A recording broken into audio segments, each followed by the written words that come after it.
Hello, everyone. Welcome back to a new episode of the Spiritual Inspired Show. I am your host, Claudiu Murgan.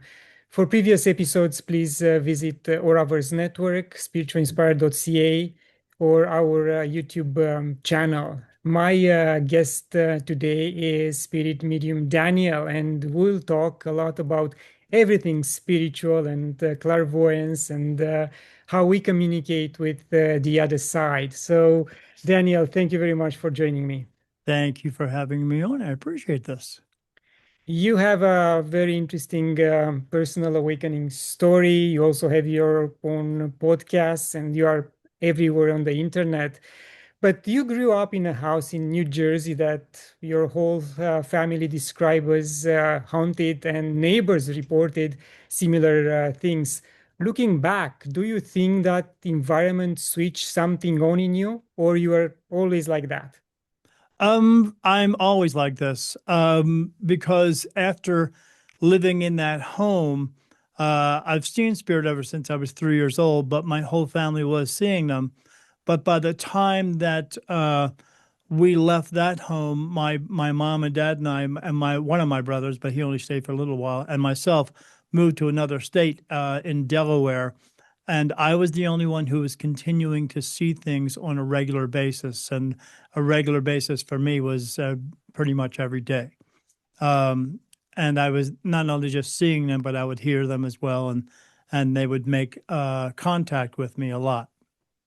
So, was anyone else in your family with these special skills? Were they afraid of what you were experimenting or experiencing? Or they were kind of, yeah, we are okay with that. Let's encourage them to do it even more. It was never encouraged by any of my family. I was always told I was just sensitive to spirit, but my one sister was a little bit as much as I was too, but my sister just became a very negative person eventually, and it wasn't as strong for anyone else within my family that it is for me. Even to the point when it got to that point of having the awakening, my family like never really acknowledged that. It's not that that we don't get along, because we do get along, but they just never really acknowledged it other than just being anything more than just seeing spirit. But I do readings now. I get answers for people, and I do it very well. So, but still, they don't really acknowledge it any more than what they experience for themselves, because they've seen me do live shows, and then now they see my podcast. And, a significant number of my guests with similar skills and properties, like yourself, had to shut down at an early age just because they realize that they are different and they are the only ones seeing what they were seeing. And only later in life they're able to bring back that state of awareness and consciousness and do what they were meant to do. How that happened for you? Was something like this, or you just embrace that state from the beginning? Um, from what I was seeing from when I was young is completely different from what I experience now. So I just got used to seeing spirits so much throughout my life. It just became normal for me. But I just again, my family also was seeing them as well. So they excuse me, they helped me along with it to understand I don't need to be afraid of it. But it got to a point right before the awakening that I was just seeing so much. Some of the things that I was seeing were very scary, to the point. There's a movie out that people have seen back in the 1980s called Poltergeist, and my awakening was like that movie, but like to the 10th power. It was that much that was going on with me. Um, and my wife and I just decided we were going to try to figure it out instead of just trying to be scared of it. I know a lot of people would have been scared of it, and some of the things that I saw were very, very scary, very unnerving. But I just knew there was something more to it, and I just had to figure it out for myself. And did the awakening happen naturally, organically, or you put some effort into it and it happened as a result of that? Well, at one point, again, there was so much happening around me and in my home, but it wasn't just there, it was everywhere that I went. My wife and I eventually had a paranormal group come to our house and check things out. Um, and by the time they got finished at my house, they were supposed to come back for a big reveal of what was going on in my house, but they never returned. I finally got a hold of them like 6 weeks later, and they said they would not return, to the point when they left my house. As soon as they got back out on my front lawn, they all quit the team because they said they don't get that kind of information from one home. It takes 10 or 15 homes to get all that. But but I was pursuing it. My wife and I, in that process of looking for someone to come and help us, I was also looking for mediums at the same time. And I ended up talking to five of them. None of them knew each other, but every one of them told me the same story about me. So I eventually went to see one, and she wanted me to come to her show because she said, I want you to see how I do it. And I didn't understand what she meant by that. I mean, I've seen other mediums in the past on television, and I guess that's what she wanted me to see. But it was just strange that when we showed up to see her, I walked into the door, through the door, my wife and I, and the lady was standing on the stage, and she looked at me and locked eyes with me as we walked through the room and as we sat down. And my wife just looked at me and said, "That was kind of creepy. Did you tell her we were coming?" And I said I was buying tickets, but I didn't know tell her when. I just bought some tickets. So she read all these people in the room, and I was one of them. And at the end of the show, I went down to the stage and I introduced myself, but then she talked to me like I was a 7-year-old child.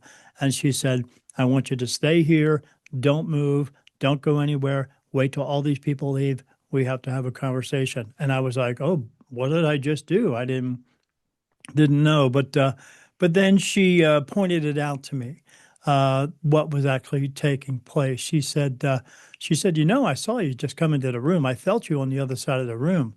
And I said, yeah, my wife and we looked at each other. I thought that was kind of strange, but I said, what did you see? And she said, oh, you don't look like any other human I've ever seen. And I said, what do you mean? And even as I know now, when spirit do see us, they see our body frame, but they see a light within us, and they know that light is our soul. They see our soul inside of us. And I said, okay. And she said, well, I don't see you like that, and spirit doesn't see you like that either. And I said, how do they see me? How do you see me? She said, oh, you look like a figure of a human being, but you're a completely white light. You don't look, there's no facial features, anything. And I was like, okay, what is that supposed to mean? And she said, well, I know these, you see a lot of spirit. And I told her, as I tell everybody, it's like being in a room with a thousand people, except nobody leaves and more just keep coming in. And she said, yeah, but they're coming to you. And I said, why? She said, because of that light. They see you and they think that you're the light into heaven. And I was like, what are you trying to tell me? I don't know what you mean by that. And she said, oh, they're coming to you because they want your help. I said, help to do what? Probably crossover or whatever else they want to tell you. And I was like, I don't know what you're talking about. And she was just telling me. She said, oh, I said, what do you mean? She said, Daniel, you're just an untrained medium. That's all you are. But you need to get this figured out. And you need to have a talk with God to decide if you're going to follow through with this. And at that point, I just looked at her, and she said, I know you don't want this to go away. And I said, it's been a part of my entire life. So I don't want it to go, but I don't know what to do. She said, you need to have that talk with him and decide what you're going to do. So my wife and I went home and we were talking about it. And I said to her, I said, well, I guess I'll go have this talk with God. And I said, but even with my wife, she puts things into perspective. And I said, how do I have a talk with God? And she looked at me and she just said, how do you have a talk with him any other time? So I said, okay, I'll just go in. And so I went in the room and I said to him, I was very nervous. I don't know why I felt so nervous, but I was shaking at that point. And I said, God, I'll do whatever you want me to do. I'll go wherever you want me to go, and I'll be wherever you want me to be whatever you want me to be, whatever you want me to do, I'll do. But I need some help. I don't know what I'm doing here. If you bring me some help, I'll do this 110% if this is what you want me to do. I feel like this is something I'm supposed to do. So whatever you want. And then I walked out of the room and said, okay, honey. And then from that point on, everything started to change. And then I started seeing less of the scary things that I was seeing because I was seeing like green and red mist pour out of the walls and skulls floating around with red eyes and fangs and these 8 foot skeletons walking around my home. And so I was seeing some really strange things, but those things started to go away at some point that they were so scary. And then they started getting me used to seeing other things because I said, I'm tired of seeing these skulls. I'd rather see some faces. Well, be careful what you wish for. And now all I see is faces, but I don't just see people anymore. I see people, dogs, cats, horses, cows, fish, other beings from other worlds. I see everything. It never turns off. It never goes away. I'm never not ever seeing spirit. I see them with my eyes open and with my eyes closed. Um, as again, I see into other realms, other dimensions, a remote view, and I have dimensional beings visit me a lot as well. So it was a tough time trying to figure it all out. But I know now that I was seeing these bluish white lights coming up out of the floor, going through the ceiling, and I now know that they are actually my spirit guides. And I see my spirit guides every single day, every moment of my day now. But I no longer just see the blue and white lights. I see them as they are. And as I had a conversation, I found out I could channel. I was working with a group of women who I met a woman who had an intuition group. And I went to the group and she said, I'm having a group of mediums. We're going to get together. I think you should come. And I said, okay. And so, I mean, even when I first walked into that, I walked in the room, said, hi, my name's Daniel Jackson. And every one of those mediums in the room went like this. Can you turn that off? Can you turn that off? And I said, um, no, I know what it is, but I know I can't turn it off. And but I found out I could channel in that as well because I would get talking messages coming to me. I still do, and and one of them said they wanted me to sit across from one of the women there and ask. I had to ask for permission, and I was like, okay. And then they said, just sit across from her, hold out your hands, and let her touch your hands. And then they said this vaguely, and just watch. And I said, what do you mean, just watch? And they said, just watch. So I said this to the woman. Her name was Shaban, and we held. I went to hold hands, and when I did, one of the other women in the room said, are you getting ready to channel? And I said, I don't know what I'm doing here. I'm just doing what they're telling me to do.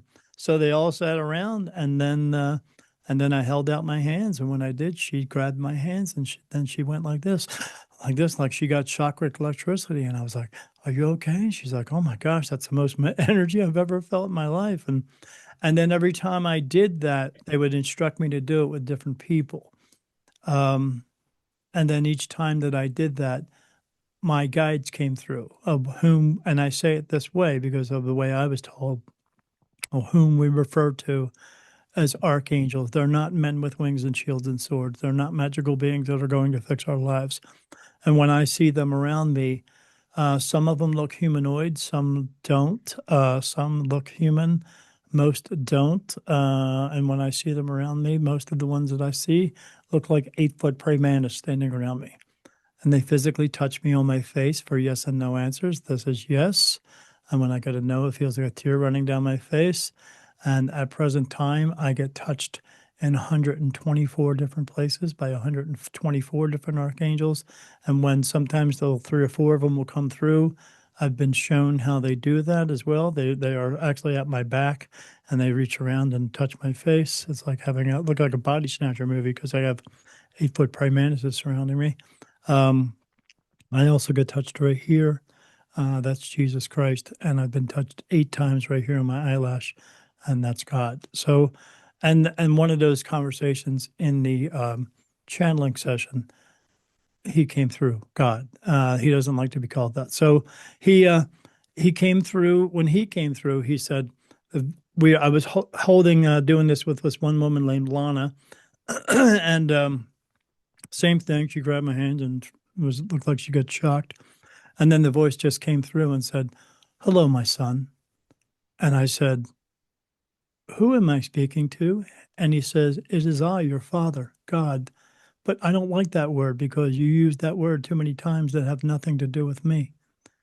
And I said, "Yeah, I guess we do."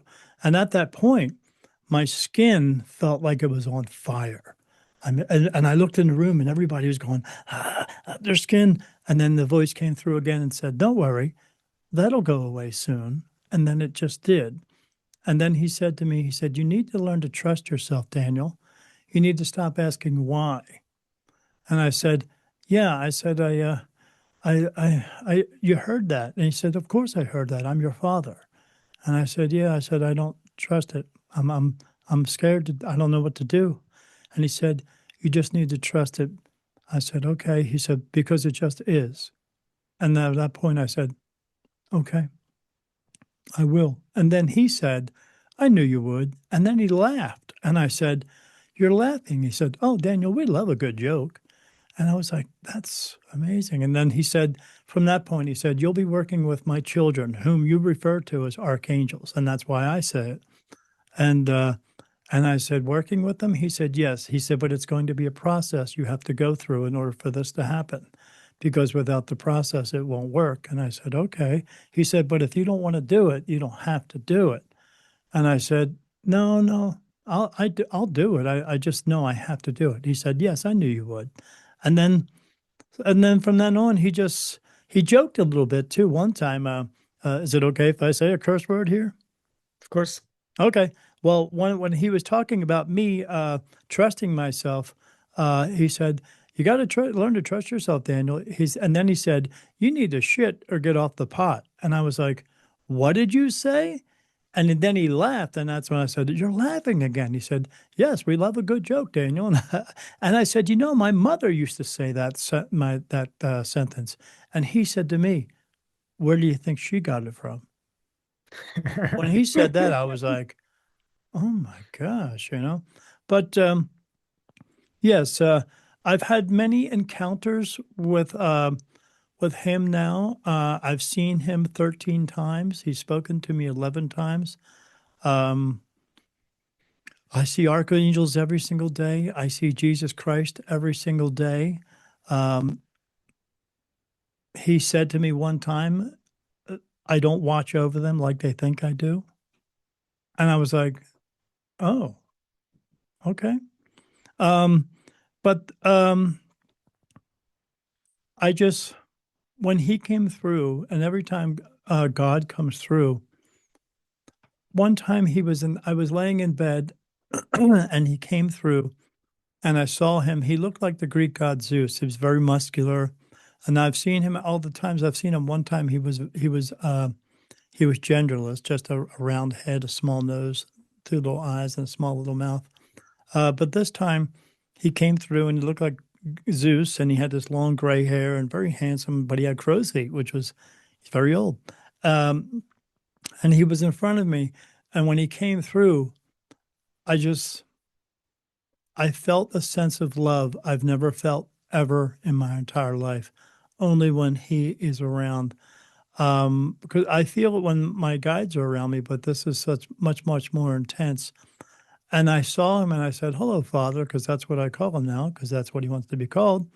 And he said, "Hello, my son." And I said, "Why are you here, Father? Is there something I can help you with?" And he said, "No, I'm just here to watch." This is going to choke me up. And I said, "Watch what?" And he said, "I'm here to watch you." And I said, "Why would you do that?" And he said, "Because you're my son. Why wouldn't I?" At that point, I didn't know what to say. And so I waited a minute and I said, "Am I doing everything that you need me to do?" He said, "Oh, you're doing fine, Daniel." He said, "You just keep moving along and uh, and we will provide you the information. My children will provide you the information."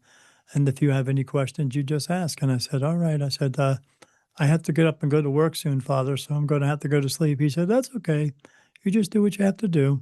And then I fell asleep. I woke up later and he was gone at that point. But he does watch me.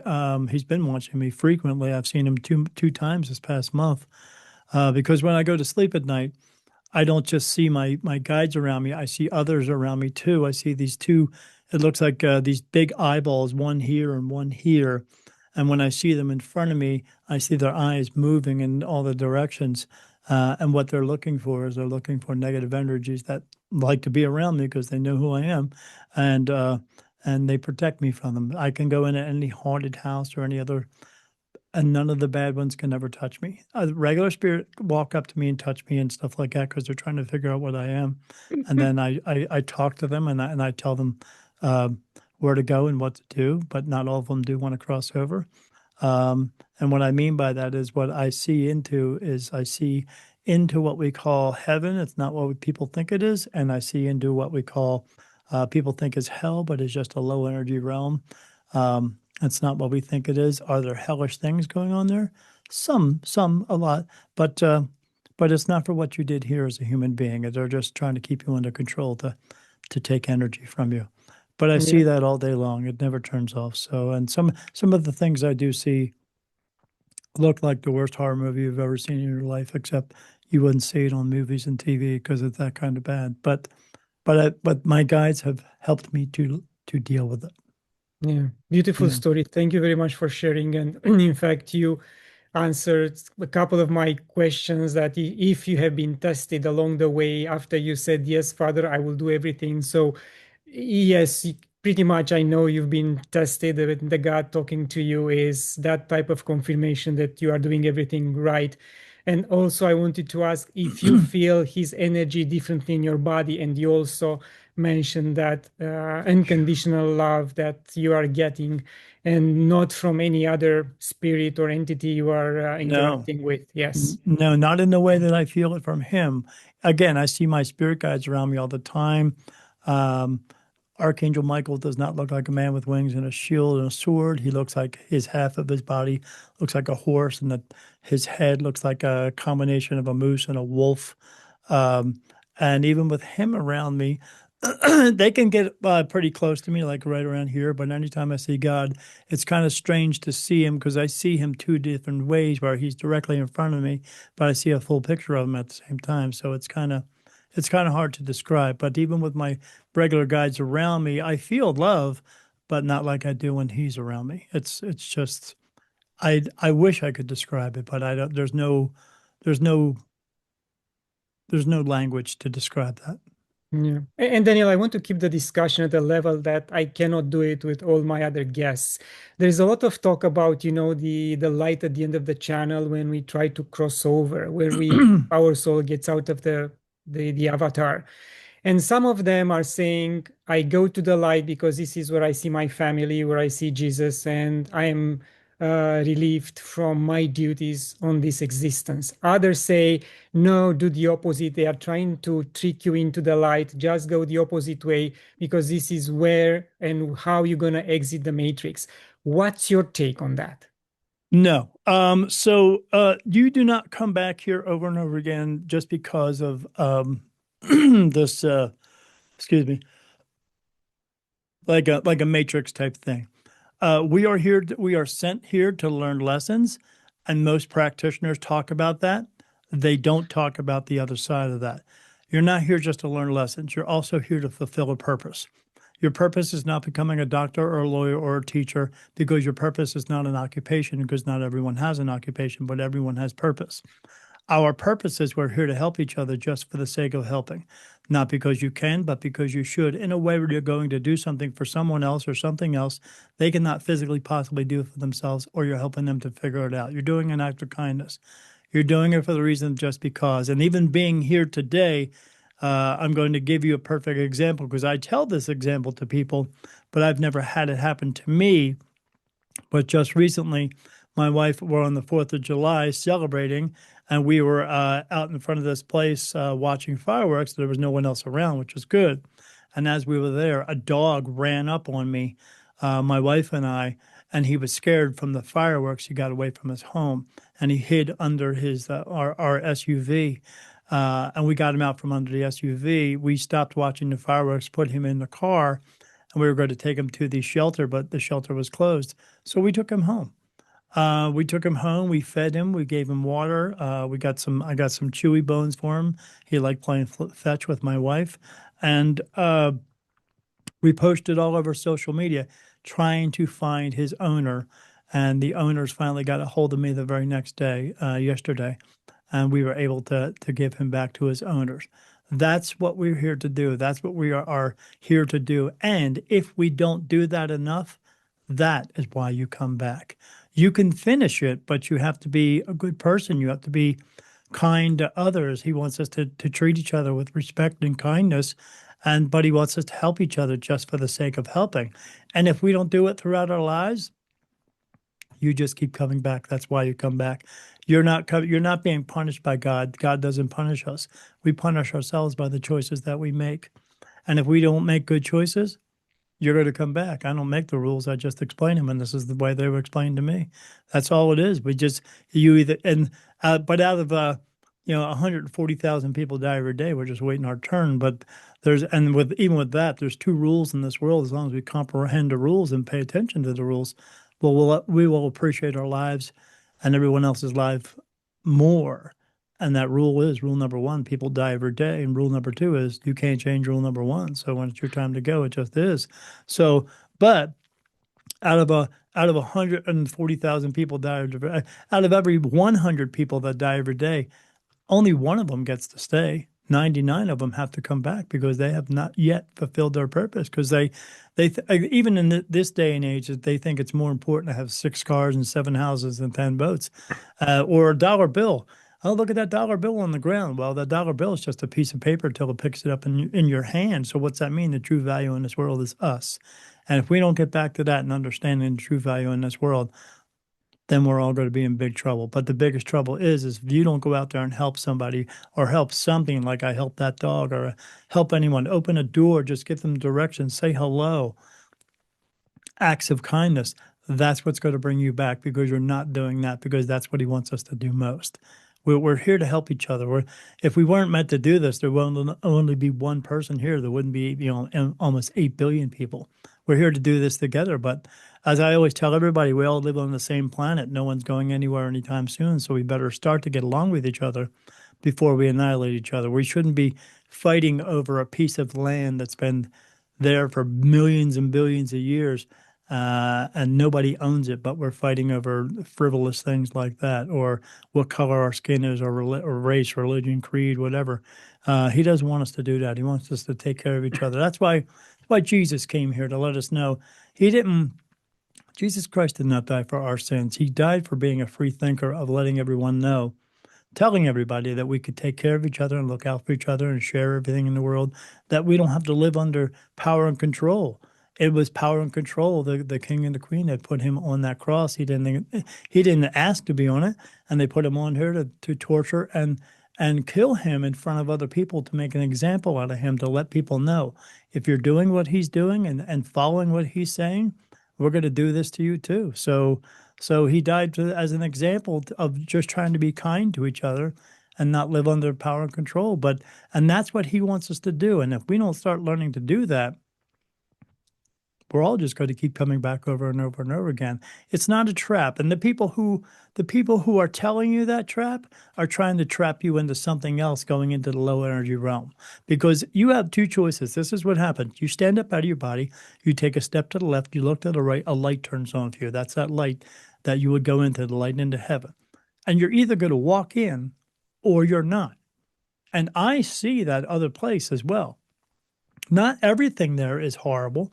They've made their own choice for themselves. I mean, there is no such thing as a rainbow bridge. I see dogs and cats there all the time, and I see horses there walking around grazing. And you think, why would they be grazing? They're not eating anything. I said, they're just doing the same thing they were when they passed away because they're not dead. They're just alive. As I always tell people, my name's Spirit Medium Daniel. I see dead people, except no one's dead. They're just relocated. They're just relocated into other places, but it just depends upon where you want to go. And a lot of them don't go into the light because when you stand up out of your body, you're going to get perfect memories of this lifetime plus all your others. And then you're going to know at that point, if you walk into the light, there's a possibility you might have to come back. And maybe you don't want to. So some of them just stay here into the low energy realm. But whatever age you die, if you go there, you will remain that age forever. Whereas if you go into heaven, you will go back down to like an age of like 30, like when we're at our best. And if you're young, you'll just grow up into that, but it's not growing. You just go back to that. But yeah, we're not being punished for where we go. It's just we have a choice. Everyone has a choice because you have to make your choices that are best for you, and I have to make best for me. God is not going to punish you for the choices that He gave you the ability to make. Why would He do that? Because you have to make the best ones that are for you, but He's going to allow you to make your own choices for you. And so if you want to walk into the light, great. I would advise it. If you don't want to go in and you want to go to low energy realm, I don't advise it, but that's your choice. That's why. It's not a punishment. People just want the people who want to do those types of things are the go along to get along people within the spiritual community. I'm not going along to get along. I'm not rainbows and unicorns and everything is love and light and all that crap. I'm here to tell you life is going to be hard. It's not meant to be easy. If it was meant to be easy, what would be the point of living? Because if you were given everything in your lifetime, you wouldn't appreciate the things you do have. But He wants us to work for it. Why? Because He wants us to realize the value of what our lives are. Because every moment that you're sitting around complaining about your life, there's someone else out in the world right now that's taking their last breath, wishing they had that one more moment that you're taking for granted right now. And He wants us to realize how valuable our lives are. But also, we're here to do things and get things done. And if we don't get done, well, you just come back and do it all over again. That's all. Yeah, thank you. Yeah, interesting point of view. And again, it's a lot of debate on this statement. And Daniel, you live in Arizona, a beautiful place, beautiful landscape. Indigenous people live there for hundreds of thousands of years, maybe. Yes. How do you interact with these places, let's say Sedona or Grand Canyon? Have you had the chance to just sit in nature and feel the energy and the spirit of the land? Yeah, I haven't been up to Sedona yet. I've only been in Arizona for about 4 years. I live in a place called Sierra Vista, so I live about 12 miles away from the Mexico border wall. I've been to Mexico a bunch of times. It's not like it is on TV. It's very quiet over there. Um, but I live in a postcard. You go right outside of my house, you look to the left, and I have these mountains called the Huachuca Mountains, and they're 9,000 feet. And there's not a day that goes by that when I'm wherever I'm at, I'm always looking at the mountains. My wife and I go up into the mountains, and yes, we look to like sit in nature. We bring some snacks and stuff with us because every time we go up in those mountains, turkeys walk up, deer walk up. So we're feeding them and just being one with the nature. We go up into the mountains and stare down into the valley, and the valley is just a beautiful sight. And the energy here is just. I came from the East Coast. I'm not saying it's a bad place, but the people there were very rude all the time. Here, I haven't found a rude person yet. Everyone is very nice, very kind to each other. But yes, the beautiful scenery around here. There's cactus everywhere.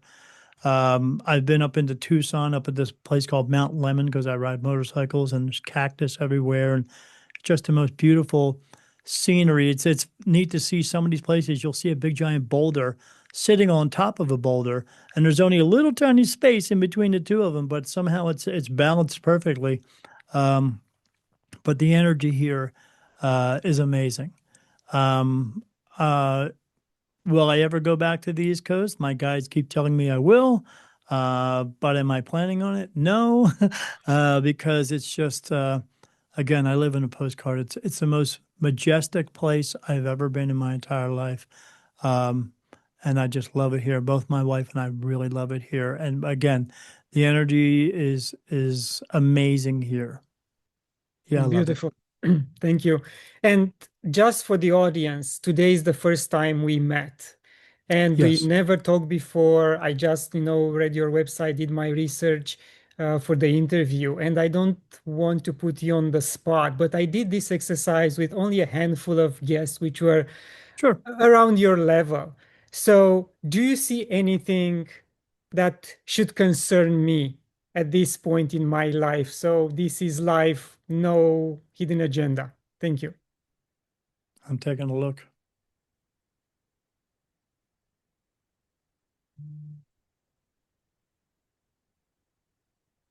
What's his name?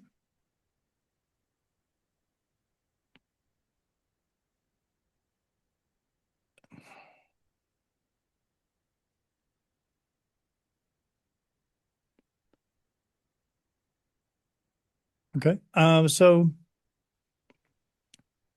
I see one, two. What's that? Oh, that's interesting. So I see two spirit animals here that are deer. I see one that is, um,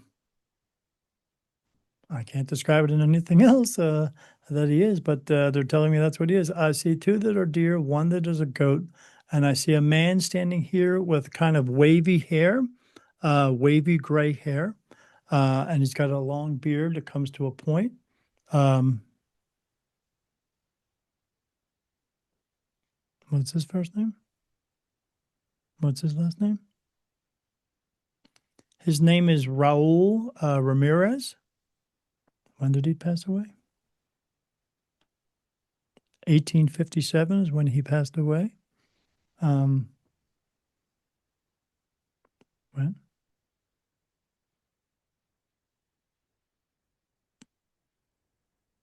That's when he passed away of. He passed away of tuberculosis. And what was he?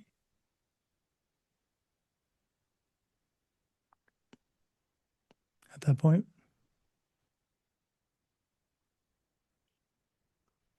What did he do? He said that they're saying he was a farmer, and they're saying he was your father in a previous life. How many? So that's when he passed away in 1857. Um, he was your father two lifetimes ago.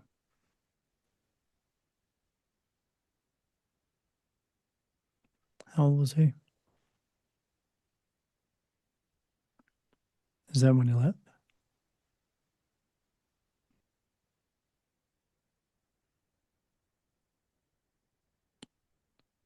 What happened?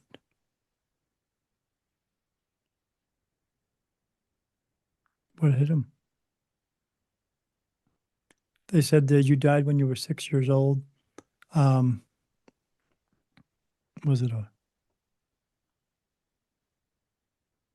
you were standing too close to one of the farm animals? It was a horse, and the horse kicked you and broke your neck, and you passed away. How long before he came back? So you came back again 10 years later. So when did he pass away? So you passed away in 1842. Um, you came back 10 years later, but not not his child. Um,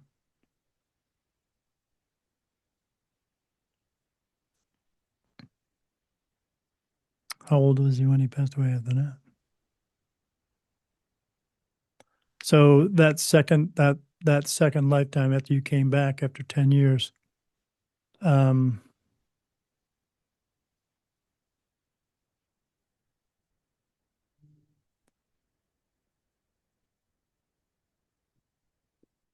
how long did he live for? You lived until you were 63, you passed away.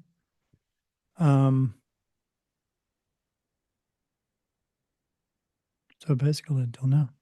Yeah. And then now you are again.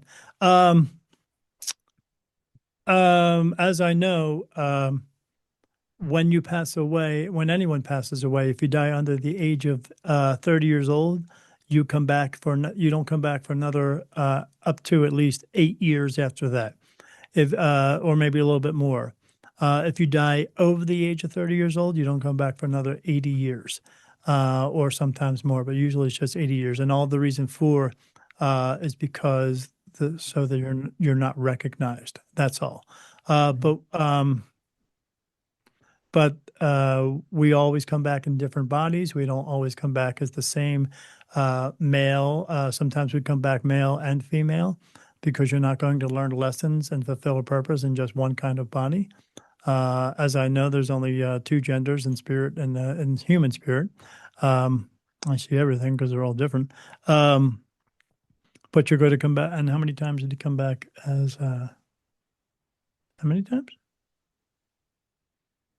Only eight. How many times has he been here? That many?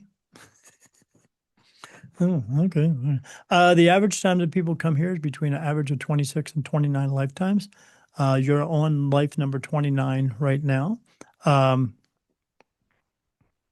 and eight times out of that 29, you're in the body of a woman, but not consecutively. Um, it's been, how long ago before last time he was in a woman's body?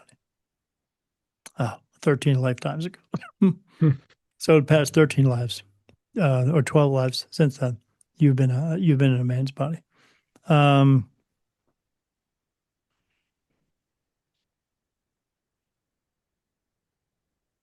Mr. Ramirez is one of your spirit guides. Thank you. Um, he'd like you to have a conversation with him. um, do you meditate much? Yes. And I Good call connect out. with my higher self, and yeah. Well, your higher self is just your soul. Everybody calls it that, but it's just your soul, as well as your intuition. That's what your soul is. It's your soul communicating with you. It's your spirit guides and your intuition, your soul communicating with you. And that's what I teach people to do, to learn to listen, trust, and follow through with what their spirit guides and your intuition are telling them. Not everybody does, that's for sure. But he would like you. So he just wants to be called Raul. He doesn't. You don't have to call him Mr. Ramirez like I did. But he just wants to be called Raul. So all you need to do is, um, before you meditate, what I want you to do is I want you to go just like if you were a child, and if you were hungry, did you just wait around for your mom and dad to feed you, or just say, "Hey, can I have a sandwich?" Well, this is what I want you to do. I want you to, before you do any type of meditation, I want you to say out loud, is there anything you want me to see, hear, feel, do? What do you want me to do next? And then I want you to mention his name, Raul. What is it you would like me to do next? Um, is he going to do it that way? So when he does, he'll eventually speak to you when he comes through. You'll hear it as English. Um, but he's actually Spanish. As I tell people a lot as well, we're here so many times. We come here so many times that we are we have been and become our own ancestors. But we are all we come into the same single family circle all the time, but we're all related to each other because we all come from the same family anyway, the soul family. Um, because when you get home, you know everybody, and who's everybody? Gazillions, and it's more than just human beings. You're related to everything.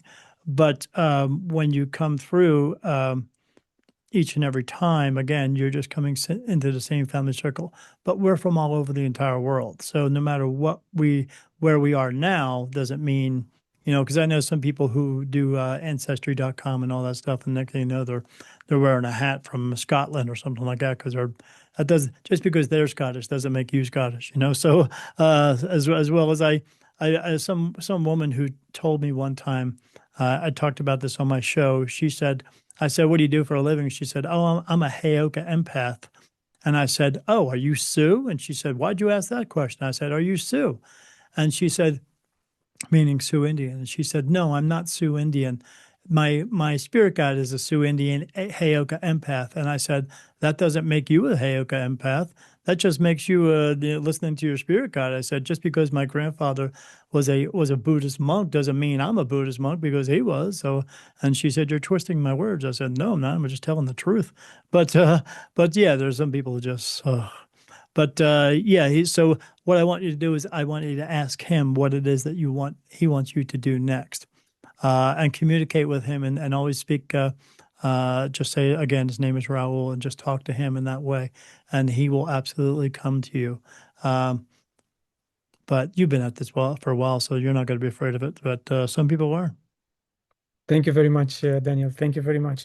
No, you're And I welcome. have one last question for you. You know, the world looks like it is in turmoil, and people are giving all kind of deadlines, even the politicians, you know, the 2030 and 2032.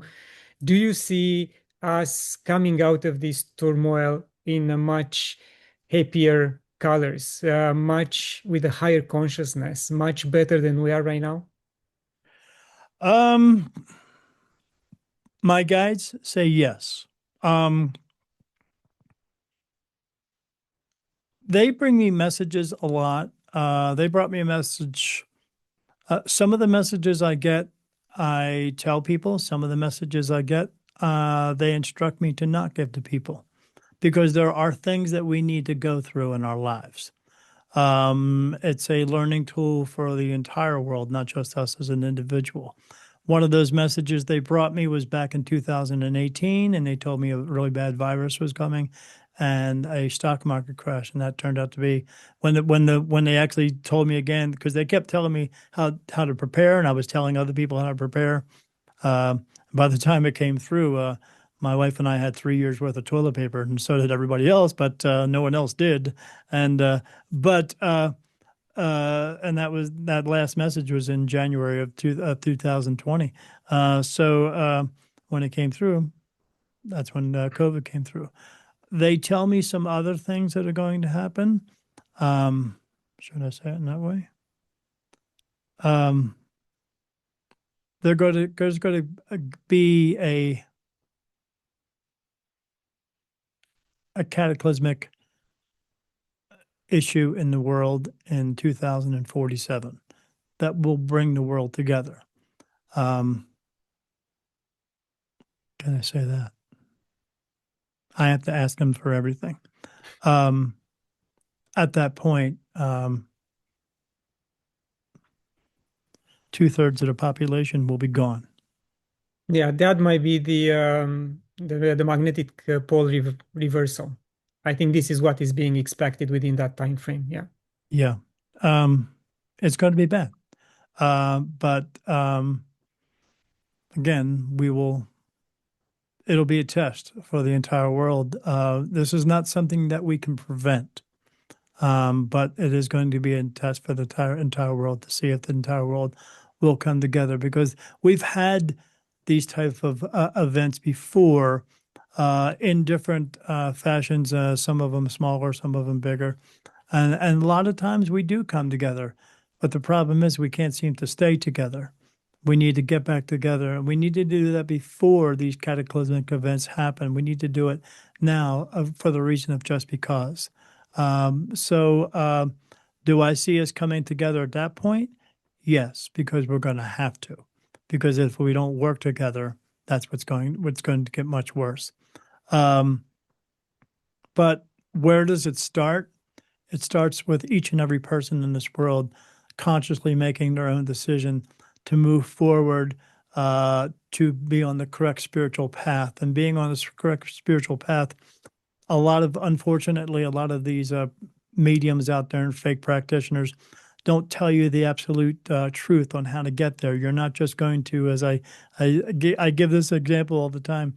You can't just go to a store and buy some crystals and burn some sage and Burning sage doesn't make anything bad go anyway, because you burning something here in the physical realm isn't going to affect something in a non-physical realm that doesn't have lungs and smell and breathe. So that's a bunch of crap there. But getting some crystals and burning some sage and all that stuff, thinking you're going to get yourself one of these, a spiritual easy button, and you're going to click it and it's going to say, CC. And now I'm spiritual because I got some crystals. No, it doesn't happen that way. You have to actually do the work. And the work involves getting rid of all the blocks that are within you and around you. No pain, anger, sorrow, grief, guilt, anguish, hate, greed, selfishness, drama, anxiety, depression, jealousy, smoking, drinking, doing drugs, ego. Get all that stuff. Tattoos. Everybody's filling themselves with tattoos because everything you put into your body and on your body is absolutely a block towards the passageway of getting through to your consciousness. And if you want to get through to it, that's what you're going to have to do in order to become an actual spiritual person. And once you do it, you'll see how much better your life is going to be and so much easier it's going to be because you don't have all that garbage within you, the drama, internal and external and all that stuff. But people feel as though these feelings that they have give them some type of identity. But what's more important, to be spiritually free or to be spiritually gullible? I say people are spiritually free. They're spiritually gullible, spiritually lazy, spiritually clueless, and sometimes spiritually inept because they want to find an easy way of doing it. And it's never going to be easy way, but we can do it and we can do it all together. But we just have to take the time and make the effort. If we do that, yes, this place will be a better place. If we don't do that, I feel sorry for everyone. Yeah, I agree. Thank you. Indeed, people these days are looking for identity. They cannot find themselves because they look outside, not inside. The Right. school, the societal system, the constraints is pushing us towards outwards, not inwards. So that's the problem, especially with the new generations. And Yes. even for parents, it's not easy to make this change and tell them that there is a different way because the pressure from outside, from their environment and their close circle of friends is way too much for them to endure. And as you said, they take the easy path. Yes, we're pressuring them that have to be this big. They can't be this big, or they have to wear this type of shoe and that kind of shirt and all these other things. The problem it's they who are telling us all these things. And you know what the biggest problem is? They need to shut the hell up. But what we need to do is we need to stop listening. We need to start listening, trusting, and following through with what our spiritual guides and what our intuition are telling us every single day. Because actually, what people don't even pay attention to, the biggest thing in spirituality is they're always looking for those divine guidance. Well, you get divine guidance every single day. It's called your soul, it's called your spirit guides, and they're helping you every single day. But you have to learn to listen, trust, and follow through with what they are telling you in order for those things to work. And if you're not going to do that, you're just going to walk around blindly like everyone else is. I prefer to be guided, and I'm going to be guided in the ways that my guides provide that information to me so that I can have the best life for me, but not only just for me to be able to do what I do for everyone else, of which we could all do.